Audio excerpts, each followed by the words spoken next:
Você já imaginou um norte-americano acostumado a dirigir Mustangs dirigindo um Fiat 147? Como você acha que seria a percepção dele diante disso? Hoje você vai conhecer uma história mais ou menos parecida, de um carro que é parente do Fiat 147. Conheço o Yugo, considerado o pior carro da história, mas será que era tão ruim?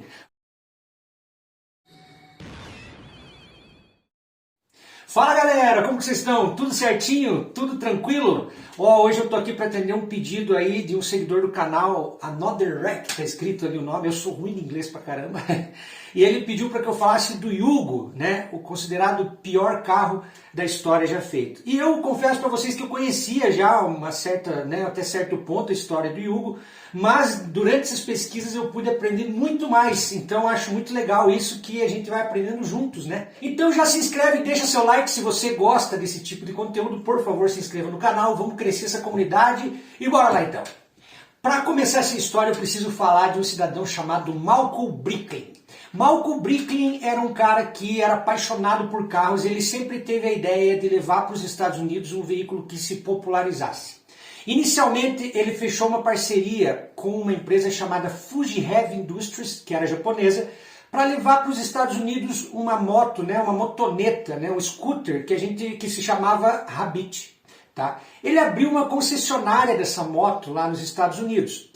Só que eles enganaram ele nesse processo de abertura. Quando ele abriu essa loja de motos, ele vendeu todo o estoque dele e quando ele ligou para a Fuji, então, para pedir mais motos para vender, eles disseram para ele que a empresa estava fechando, estava sendo vendida e que eles não tinham como, né, fornecer mais motos para ele. E ele ficou bravo, obviamente, né? Por que não avisaram ele antes dele abrir a concessionária que eles estavam encerrando a produção? Imagine você abre uma concessionária da Volkswagen e de repente a Volkswagen diz, olha, nós não vamos mais vender veículos. A Ford acho que fez isso aí com alguns, né?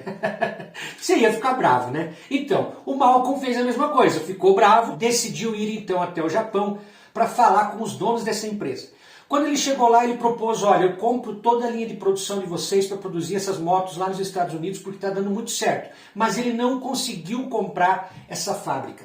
Só que a Fuji Heavy Industries, na verdade, é a Subaru. E nessa época a Subaru produzia um carrinho lá chamado Subaru 360. Vai vendo essa história. Esse Subaru 360, pessoal, era um Kei-Car. Kei-Car é um carro específico do Japão que o governo fez logo depois da guerra, que eram veículos pequenos, com motorização pequena, porque o Japão é um país bem apertado, né, populoso, num espaço não muito grande. Então eram veículos que tinham um incentivo fiscal de impostos para serem menores, para andar nas ruas do Japão. Então ele tinha versões que eram tipo uma vanzinha, tinha outra que era o carro normal, enfim, ele tinha várias versões. Usava ainda um motor 2 tempos, fraquinho, etc. E eu não sei da onde que o Malcolm Bricklin teve a ideia de levar esse carro para os Estados Unidos. Vocês imaginem os Estados Unidos acostumados com motores V6 e V8, com estradas largas, com carros como Mustang, por exemplo, como Camaro, por exemplo, dirigindo um Kei-Car. A aposta dele era daquele tipo, ou vai dar muito certo, ou vai dar completamente errado. E esse carro chega nos Estados Unidos em 69, tá? Esse Subaru 360 que ele leva para lá. Só para vocês fazerem um paralelo, em 69 no Brasil estava sendo lançado o Corcel. Cara, o Corcel, nossa, quando eu falo de Corcel, ai, eu sou doido por um Corcelzinho, mas sou doente, se eu ver um Corcelzinho eu fico louco na hora. Mas enfim, quando esse carro chega lá em 69, cara, no Brasil estavam lançando o Corcel, que era praticamente uma limusine perto do Subaru 360. Imagina para um americano o que seria um Subaru 360. É claro que não deu certo, né? Vendeu algumas unidades, mas o carro era lento, pequeno, inseguro. Os americanos não gostaram e em 1971 ele encerra essa parceria com a Subaru. Tá? Muito tempo vai passando, ele chega até a lançar uma marca própria lá nos Estados Unidos, depois ele vai representar alguns veículos da Fiat, mas ele continua naquele ímpeto de querer um carro que fosse popular e que vendesse bem e barato, porque nesse momento também haviam consequências da crise do petróleo. Os combustíveis ainda estavam meio caros e o americano poderia se interessar por um veículo que fosse mais econômico. Inclusive, é mais ou menos nessa época que os carros japoneses da Toyota e da Honda começam a ganhar um bom espaço no mercado americano. porque com a crise do petróleo os combustíveis subiram demais e o americano acostumado com o modelo V6 e V8, né, os únicos carros que eles tinham mais econômicos ali eram os Toyota e os Honda. Então foi quando os japoneses ganharam muito espaço. E ele, né, aproveitando a vontade que ele já tinha de levar um carro para popularizar lá e que o americano precisava de um carro econômico, quando ele viu o Yugo foi amor à primeira vista e ele imaginou, cara, isso aqui vai dar muito certo lá. E sabe que ele não estava tão errado, não fosse por alguns fatores. Mas como que era o Yugo, cara? Bom, o Yugo, as dimensões dele, imaginem um Fiat 147. Eles são praticamente irmãos, tá? É exatamente o mesmo tamanho. Mudam detalhes, tá, do veículo em si, mas o tamanho e as dimensões são exatamente iguais. O Yugo era produzido pela Zastava. Essa empresa ela produzia metralhadoras desde 1853. Aí eles decidiram começar a produzir carros, mas veio a Segunda Guerra Mundial e aí todo o esforço deles foi para produzir armamentos, né? Passada a Segunda Guerra Mundial, eles fizeram uma parceria muito forte com a Fiat. A Fiat tem muitas parcerias naquela região, né? Vários carros do leste europeu lá são parcerias com a Fiat. E eles então nessa parceria pegaram a licença para produzir um carro chamado Fiat 128. O Fiat 128 era um sedã, aliás uma curiosidade, o Fiat 128 foi o primeiro carro 0 km que o Maradona teve. Sabia disso, cara? Vou colocar até o documento aí para você ver que não era mentira, tá? Foi no Natal de 1982, ele se deu de presente um Fiat 128 0 km. Mas enfim, lá na Iugoslávia, a Zastava produziu o Fiat 128 sob a marca dela. Desse Fiat 128, eles fizeram da mesma plataforma, só que hatch, o Fiat 127. Tá? Que daria então a origem ao Fiat 147. E para a Zastava daria origem ao Yugo. Aí entra uma questão importante. O Yugo era produzido na Sérvia, que naquele momento fazia parte da Iugoslávia. A Iugoslávia, para explicar rapidinho para vocês, quem é mais velho aí, acompanha futebol, com certeza lembra da Iugoslávia entrando em campo, porque eles jogavam bem, inclusive.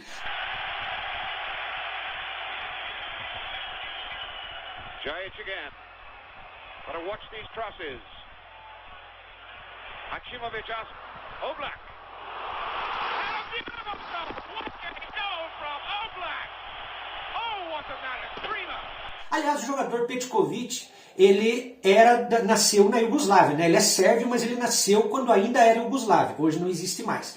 A Iugoslávia ela era uma união de vários países, tá? De 6 países, que era Sérvia, Croácia, Eslovênia, Montenegro, Macedônia e Bósnia e Herzegovina. Esses 6 países se juntaram e formaram um bloco econômico, que era socialista, obviamente, mas não era igual à União Soviética. A União Soviética também era uma união de várias repúblicas, só que a União Soviética perseguia bastante as pessoas, né? Não podia sair lá de dentro, não tinha comércio com o Ocidente praticamente. A Iugoslávia não, cara, ele era um bloco socialista, mas eles tinham um pouco mais de liberdade, né? Na Iugoslávia eles faziam negócio com os Estados Unidos, você podia entrar e sair de dentro do país quando quisesse. Era um pouco menos pior do que na União Soviética, mas claro que não era uma liberdade total. Só que para os negócios isso era bom, porque o Bricklin viu que ele podia pegar esse carro que era produzido na Iugoslávia, né, o Yugo, e exportar para os Estados Unidos. E o Yugo chegava no final da linha de produção por $2.000.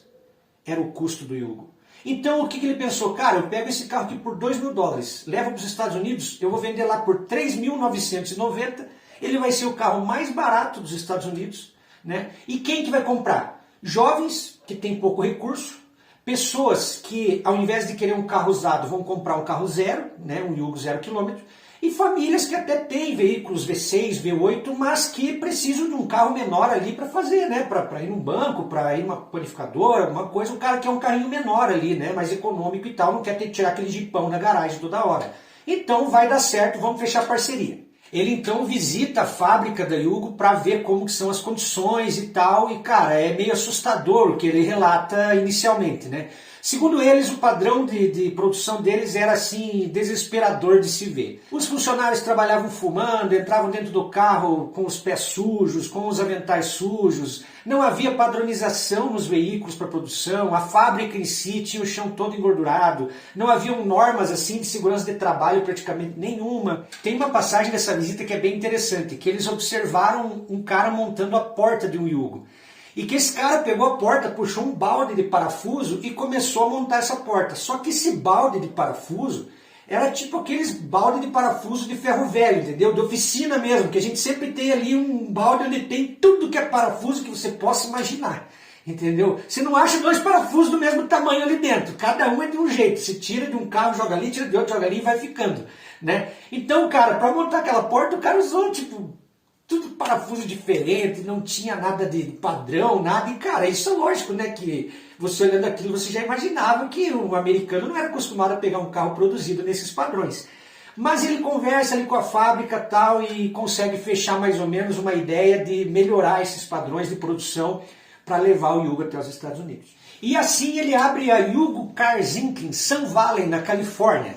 O Yugo chega no mercado americano com mais de 500 modificações, tá? Mais de 500 modificações para atender os parâmetros mais ou menos que os norte-americanos queriam. Tamanha era a má qualidade que eles tinham lá, né? Então eles montam lá na Sérvia uma linha de produção separada para o Yugo que vai para os Estados Unidos e vai para a Europa, porque o Yugo não vende só nos Estados Unidos, ele vai vender na Europa também, né? E os Yugos que iam ser produzidos ali para o pessoal da própria Iugoslávia. E ele abre essa loja e começa uma campanha maciça de marketing, né? Dizendo todo mundo precisa de um Yugo, né? Vendendo a $3.990 cada Yugo 0 km. E lógico que houve uma corrida para comprar esse carro e ele vendeu muito bem inicialmente, porque o carro era barato, o marketing era agressivo, o carrinho até era simpático. Did you know the Yugo for only $39.90 is the choice of fun lovers everywhere? Did you know the Yugo is becoming a favorite on college campuses? Did you know in Fort Lauderdale, 33 college kids stuffed into one? Did you know Yugo is the official car of the U.S. volleyball team? So whether you're having a ball Or spiking a ball? if you're into fun, Get into a Yugo! call 1-800-USA-YUGO and drive one today. Everybody needs a Yugo sometime. E os americanos, eles tinham facilidade de comprar, né, de financiamento, né? Então era muito fácil para eles e o carrinho vendeu muito bem de início. Ele chega nos Estados Unidos em 3 versões. A GV, que era mais barata, tinha um motor 1.1 de 54 cavalos e um câmbio de 4 marchas. E a GVL, que era o mesmo motor, só que com um acabamento um pouco melhor. E a GVX, que era uma versão esportiva, um pouquinho melhor do veículo, que já vinha com um motor 1.3 de 65 cavalos e um câmbio de 5 marchas. Mais tarde um pouquinho vai para lá também uma versão conversível, mas essa versão vendeu tão pouco que praticamente nem entra nos cálculos. Então basicamente eram esses 3 modelos que eram vendidos lá nos Estados Unidos. Só que lógico, nem tudo são flores e à medida que o tempo passa, essa qualidade construtiva que havia na Iugoslávia começa a demonstrar que não estava muito adaptado aos Estados Unidos. E os americanos começam a ter diversos problemas com o veículo. Mesmo com essas modificações, o veículo ainda tinha muita peça que soltava, quando ia abrir o vidro, quebrava a maçaneta na mão, às vezes trincos que quebravam, painéis que rachavam, sabe, grandes espaçamentos. Só que lógico, era um veículo feito para ser barato, porém, né, não precisava ter uma qualidade assim tão complicada. E na sequência também vieram os problemas de motor, né? Vários motores dando problema e muita gente começou a fazer piada do carro, né? Dizendo que sempre por onde viajava tinha um Yugo encostado em algum lugar. E a TV caiu matando, falando mal do carro, etc. Muita gente pegava o carro, fazia uma floreira. Teve uma concessionária da Toyota que o cara fez uma promoção que você comprava um Toyota, ganhava um Yugo de presente. Enfim, o carro começou a pegar uma má fama, mas isso não se deu só pela falta de esforço em produzir um veículo de qualidade. Havia algo acontecendo na Iugoslávia que estava impactando diretamente os veículos que estavam sendo exportados. Lembram que eu comentei que a Iugoslávia era uma união de vários países. O Yugo era produzido na Sérvia, mas não todas as peças eram feitas ali. Então, por exemplo, a parte eletrônica vinha da Eslovênia e da Bósnia. O interior e os freios vinham da Croácia. Cinto de segurança, fechaduras e retrovisores, Macedônia. E o restante era feito na Sérvia, onde ele era montado. Só que a Iugoslávia vai entrar numa guerra civil, cara. E esses países eles vão começar a se desentender entre eles bastante ali. Cerco de Sarajevo. Já ouviram falar em Slobodan Milosevic? Então, ele é dessa época aí. Entendeu? Porque essas repúblicas ali elas começaram a se desentender, achando que uma tinha mais benefício do que a outra e tal. E tudo isso culminou que as peças não chegavam até a Sérvia para conseguir produzir o Yugo. Então, houveram momentos históricos do Yugo em que eles produziam praticamente veículos com um pedaço de cada Yugo. Então você podia pegar um veículo que por fora era de uma cor e o interior era de outra. Entende? Completamente diferentes. E isso foi só ajudando o Yugo a se enfiar cada vez mais no buraco lá nos Estados Unidos. Mais tarde eles tentam oferecer para os americanos um Yugo automático, com um câmbio que vinha da Renault, mas não pegou muito também. Enfim, tudo se desenrolou até que em 1992 veio algo que selou a tampa do caixão do Yugo, que foi um recall que o governo americano exigiu que fosse feito no Yugo por causa de questão de emissão de poluentes, tá? 126 mil carros tiveram que passar por esse recall e aí, cara, já não estava vindo muito bem em vendas, ajudou que de vez o carro se enterrou. Então, em 1992, a Yugo encerra as operações nos Estados Unidos, com pouco mais de 141 mil veículos vendidos. Agora a pergunta, será que o carro era tão ruim? Bom, pessoal, o que eu vejo assim dos comentários em geral, porque eu nunca vi um Yugo pessoalmente, é que o carro de construção de cabine realmente era fraca qualidade de acabamento, etc. Mas de motor não era tanto, até porque era um motor desenvolvido para andar em condições extremas como era a Iugoslávia, né? Andar com um carro na Iugoslávia era muito diferente de andar nos Estados Unidos, que as estradas eram boas, etc. Só que entra uma questão cultural, pessoal. Ter um veículo na Iugoslávia era algo muito difícil. Tinha que economizar muito, tinha que trabalhar demais, demorava bastante tempo. E por isso, os iugoslavos, eles cuidavam muito dos carros. Eu tenho um vídeo que eu vou deixar o card para vocês, tá, que mostra como na União Soviética havia uma cultura de garagens, onde os homens se reuniam nos finais de semana para arrumar os carros e trocar informações uns com os outros. Porque como faltava peça, faltava mão de obra, mecânico, etc., você só mandava um carro para o mecânico em último caso. Em geral, quem cuidava do carro eram os próprios donos. A Iugoslávia também era assim, os próprios donos cuidavam dos carros. Então, eles sempre estavam prestando atenção na manutenção, se estava vazando óleo, se tinha um barulho diferente, qualquer coisa assim. Porque era muito difícil comprar um carro, então quando você comprava, você cuidava. Nos Estados Unidos, cara, era completamente diferente. Americanos sempre foram muito consumistas, então para eles, comprar um veículo, se eles não gostassem, eles iam lá e trocavam. Entendeu? Se o veículo começou a dar problema, eles iam lá e trocavam por outro. Eles não ficavam ligando se o carro estava bem cuidado ou não estava. E mais um fator, como o carro era vendido muito barato, para um padrão americano, eles consideravam um carro descartável. Eles não tinham aquela ideia de que não, vamos ter o carro, vamos cuidar dele, porque a gente precisa dele, etc. Havia Yugos que sequer o óleo era trocado, para vocês terem noção. O Yugo também tinha correia dentada, que os americanos não estavam nem aí para trocar. E vocês sabem o que acontece se você não trocar uma correia dentada, né? Então, muito do que se acredita que o Yugo não deu certo nos Estados Unidos foi porque a cultura deles era muito diferente. Eles pensavam, bom, eu vou comprar, tá barato, vou usar quando quebrar, eu vou lá e compro outro, ou qualquer coisa assim. Coisa que o iugoslavo jamais pensaria, né? E que a gente aqui também não, né? A gente cuida normalmente. Tanto que, né, o chevetinho tá sempre bonitinho. Mas realmente na parte de cabine, etc., o carro pecava bastante, assim, em qualidade de materiais, etc., mas aquela coisa, ele era feito para ser barato. Fora dos Estados Unidos ele continuou sendo produzido, ele foi acho que até 2008 ainda, só que claro, ele teve várias modificações.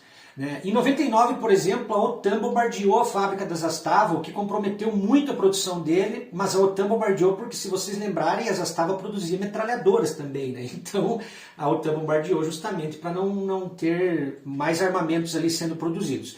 Ele vai até 2008 com várias modificações e dizem que se você for até a Sérvia, acredita-se que tenham mais de 50 mil Yugos que ainda rodam lá pelas ruas. E esse foi o Yugo, uma tentativa de popularizar um veículo no mercado americano que, seja por falta de qualidade de projeto, seja pela falta de uma cultura de cuidado maior com o veículo, o carro acabou não dando certo e virou motivo de piadas nos Estados Unidos e considerado o pior carro do mundo. Ele ficou para a história, nem que seja o pior carro, mas ele ficou. Eu tenho muita curiosidade, eu queria dirigir um só para ver qual que é. Na pior das hipóteses, já socava um pesão turbo ali para dar um suitão bem louco. Beleza, galera? Ó, digita aí pra gente, tá? Qual que é o tema que você quer ver que eu vou trazer para vocês aqui, tá? Muito obrigado e até a próxima.